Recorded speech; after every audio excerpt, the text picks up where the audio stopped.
भाजपा संगठन द्वारा उम्रदराज हो चुके भाजपा नेताओं को सक्रिय राजनीति से दूर किया जा रहा है। वहीं दूसरी ओर संगठन द्वारा हाल ही में 70 की उम्र पार कर चुके नेताओं को अहम जिम्मेदारी दिए जाने से बूढ़े हो चले नेताओं को फिर एक बार आस बंधी है कि उन्हें भी एक बार और मौका दिया जाएगा। पूर्व मंत्री और भाजपा विधायक पारस जैन ने आज एक ऐसा ही बयान देकर सबको चौंका दिया। उत्तर विधानसभा क्षेत्र से कई बार विधायक रहे पारस जैन ने कहा, यदि मध्य प्रदेश में भाजपा की सरकार बनानी है तो 75 साल की उम्र तक के फिट नेताओं को विधानसभा का टिकट दिया जाना चाहिए, जो जीतने की संभावना भी रखते हैं। विधायक पारस जैन ने 2003 में 16,537 मतों से जीत दर्ज की थी, तो 2008 में 21,912 मतों से। इसके बाद 2013 में 24,849 मतों से जीत दर्ज की। इसके बाद 2018 में विधायक जैन ने पिछला रिकॉर्ड तोड़ते हुए 25,701 वोट से जीत हासिल की थी। वहीं इस बार विधायक पारस जैन के समर्थकों ने पोस्टरों के माध्यम से दावा किया है कि इस बार 2023 के विधानसभा चुनाव में विधायक के तौर पर पारस जैन 23,000 मतों से रिकॉर्ड जीत हासिल करेंगे। पहले संगठन ने एक बार निर्णय लिया था कि 75 से ऊपर वाले को टिकट नहीं देंगे, लेकिन जिसके बाद कई लोगों को जवाबदारी दी है। मेरा कहना है कि यदि अभी चुनाव आ रहे हैं और ये लोग यदि 75 तक के फिट हैं और अंदर तक के भी दिए तो उनको टिकट देना चाहिए। जीतने वाले उम्मीदवार को पार्टी को देखना चाहिए, क्योंकि हमको मध्य प्रदेश में सरकार बनाना है और मध्य प्रदेश में सरकार बनाना यदि है, जो फिट है उनको टिकट देंगे, पार्टी आशीर्वाद देगी तो वो फिर से अगर आपको टिकट दिया गया दोबारा तो आप मेरे को यदि पार्टी टिकट देगी तो मुझे उम्मीद है कि उज्जैन की जनता में काम के आधार पर मेरे को जिताएगी। और भी सीनियर। मौसम बदलते ही बच्चों में वायरल फीवर बढ़ने लगा है। बड़ी संख्या में चरक अस्पताल में उपचार के लिए पहुंच रहे सर्दी खांसी बुखार के मरीज। मौसम बदलते ही बड़ी संख्या में वायरल फीवर के मरीज अस्पताल पहुंच रहे हैं, जिसमें अधिकतम बच्चों में सर्दी खांसी व बुखार के मरीज हैं। शिशु रोग विशेषज्ञ डॉक्टर एस.के. जैन ने जानकारी देते हुए बताया कि मौसम बदलते ही बच्चों में वायरल फीवर तेजी से फैल रहा है, जिसमें सर्दी खांसी बुखार के मरीज ज्यादा आ रहे हैं। बता दें कि आज सेवाधाम आश्रम से भी कुछ बच्चे बीमार होकर यहां पर पहुंचे थे, जिनके उपचार के बाद में उन्हें सेवाधाम भेज दिया गया। मौसम बदलते ही वायरल फीवर जितनी तेजी से फैल रहा है, उसको लेकर सावधानी रखने के लिए भी डॉक्टर एस.के. जैन ने बताया कि मास्क का प्रयोग करें, भीड़ भाड़ वाले इलाके में जाने से बचें व तला गला नहीं खाएं। वही सर्दी खांसी बुखार के मरीज ज़्यादा आ रहे हैं बच्चों में। कुछ बच्चे सर्दी खांसी के साथ उल्टी और दस्त के भी आ रहे हैं। तो ये जब भी मौसम बदलता है तब ऐसे लक्षण वाले बच्चे ज़्यादा बढ़ जाते हैं। अभी ऐसी कोई सीरियस प्रॉब्लम नहीं लग रही है, लेकिन प्रॉब्लम तो है। सर, क्या सावधानियां माता पिता को इसमें रखना चाहिए? बस मास्क का अधिक से अधिक प्रयोग करें, हाथ धोते रहें, ठीक है, और ऐसी भीड़ भाड़ वाली जगह पर ना जाएं जहाँ पर सर्दी खांसी के बच्चे ज़्यादा हों या इन्फेक्शन के चांसेस ज़्यादा बढ़ जाते हैं। इन दिनों स्कूल के एग्जाम्स भी चल रहे हैं सर, तो क्या बच्चों को कुछ मास्क का प्रयोग करें। मौसम में जब भी बाहर निकलें, रात को निकलें तो थोड़ा सा पूरी तरह से कपड़े पहन के निकलें। गर्मी का मौसम शुरू होते ही अब बाजार में मटके भी आना शुरू हो गए हैं। शहर के कई चौराहों पर अब बड़ी मात्रा में मटके बिकने के लिए आए हैं। इनमें 50 रुपए से लेकर के 600 रुपए तक की नांद भी उपलब्ध है। मार्च का महीना शुरू होते ही धीरे धीरे गर्मी अपना प्रकोप दिखाना शुरू कर देती है। घरों में कूलर और पंखों की सफाई के साथ साथ ठंडे पानी की व्यवस्था के लिए भी लोग इंतजाम करने में जुट जाते हैं। शहर में इन दिनों बड़ी मात्रा में मटके बेचने वालों ने भी अपनी दुकानें लगा ली हैं। शहर के कई हिस्सों में मटके बेचे जा रहे हैं, जिनमें 50 रुपए के मटके से लेकर 600 रुपए तक की नांद तक उपलब्ध है। फ्रीज के आविष्कार से पहले मिट्टी के ये मटके ही ठंडे पानी की आवश्यकता को पूरी करते थे। आज भी मटके अपना अस्तित्व बनाए हुए हैं और वे लोग जिनके घरों में फ्रीज नहीं है, उनके लिए ठंडे पानी का स्रोत बने हुए हैं। मार्केट में पहुंचे मटके में सुराही से लेकर नए जमाने के मटके भी हैं, जिनमें टोटी लगाई गई है ताकि मटके में बिना हाथ डाले साफ और शुद्ध पानी पिया जा सके।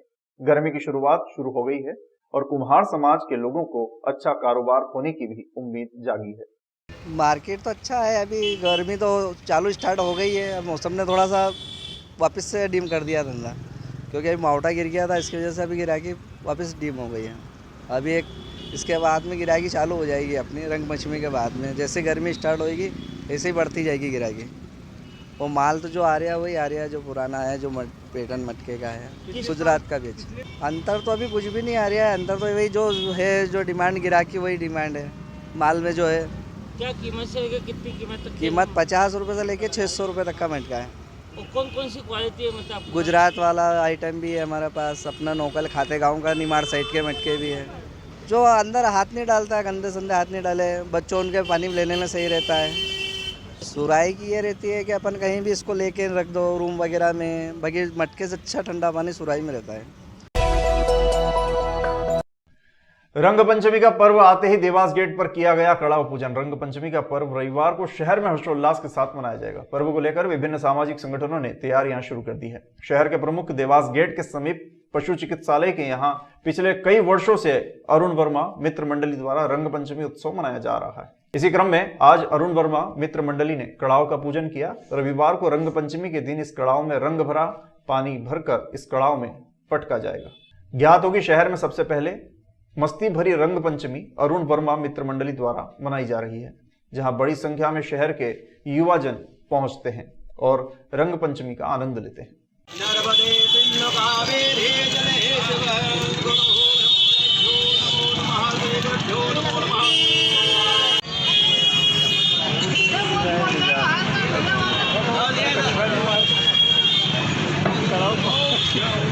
रंग पंचमी महोत्सव के उपलक्ष्य में सबसे पहले श्री गणेश जी की पूजा के साथ कड़ाव का पूजन होता है, तो उसके बाद सारी तैयारियां शुरुआत की जाती है। रंग पंचमी यहाँ पूरा उज्जैन का त्यौहार है, तो पूरा उज्जैन इस कड़ाव पे रंग पंचमी खेलने आता है। तो जो बहुत साल हो गए, पुरानी आज़ादी के पहले से कड़ाव है और हम लोगों ने इसको आधुनिक रूप से तैयार किया है, और जिसमें वाटर पार्क, डांस बार, कड़ाव नहान और सभी साल बाहर की व्यवस्था की जाती है और सारा उज्जैन इस सेलिब्रेट करने आता है। कायस्थ समाज ने होली पर्व के दूसरे दिन भाई दूज का पर्व हर्षोल्लास के साथ मनाया और होली मिलन समारोह आयोजित किया। इस अवसर पर चक्रतीर्थ स्थित श्री चित्रगुप्त न्याय मंदिर पर कायस्थ युवा समिति ने भगवान चित्रगुप्त की महाआरती कर समाजजनों ने हर्षोल्लास से होली मिलन समारोह मनाया। कायस्थ युवा समिति अध्यक्ष अरविंद सक्सेना ने बताया कि कायस्थ समाज द्वारा साल में 2 बार भाई दूज का पर्व मनाया जाता है। एक तो दीपावली के बाद यम द्वितीया पर और दूसरा होली पर्व की दूज पर भाई दूज का पर्व मनाया जाता है। इस दिन समाज जन भगवान चित्रगुप्त का पूजन कर कमल दवात का पूजन करते हैं और इसके बाद बहन भाई को अमृत तिलक लगाती है। इसी क्रम पर आज कायस्थ समाज ने होली मिलन समारोह आयोजित कर भाई दूज का पर्व मनाया। इस अवसर पर जितेंद्र निगम, नवीन श्रीवास्तव, विधान सक्सेना, गंगा प्रसाद श्रीवास्तव, मनोज भटनागर, गौतम श्रीवास्तव, अनिल सक्सेना, शोभा सक्सेना, नमिता भटनागर, ममता सक्सेना, मानवी भटनागर सहित बड़ी संख्या में समाजजन मौजूद थे।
मंत्री जी हमारे बीच में उपस्थित हैं, आदरणीय जितेंद्र निगम जी भी हमारे बीच में उपस्थित हैं, सुरेंद्र निगम भी हमारे बीच में उपस्थित हैं, गोविंद जी श्रीवास्तव भी हमारे बीच में उपस्थित हैं। इन सभी के कायस्थ युवा समिति द्वारा कायस्थ चित्रगुप्त न्याय मंदिर जैन चक्रतीर्थ पर आज होली मिलन समारोह का आयोजन किया गया, जिसमें बच्चों को और बड़ों को सबको कलम दवात वितरण किया गया और फाग उत्सव होली मिलन समारोह का आयोजन किया गया और भजन संध्या का आयोजन किया गया और फाग उत्सव बनाया गया।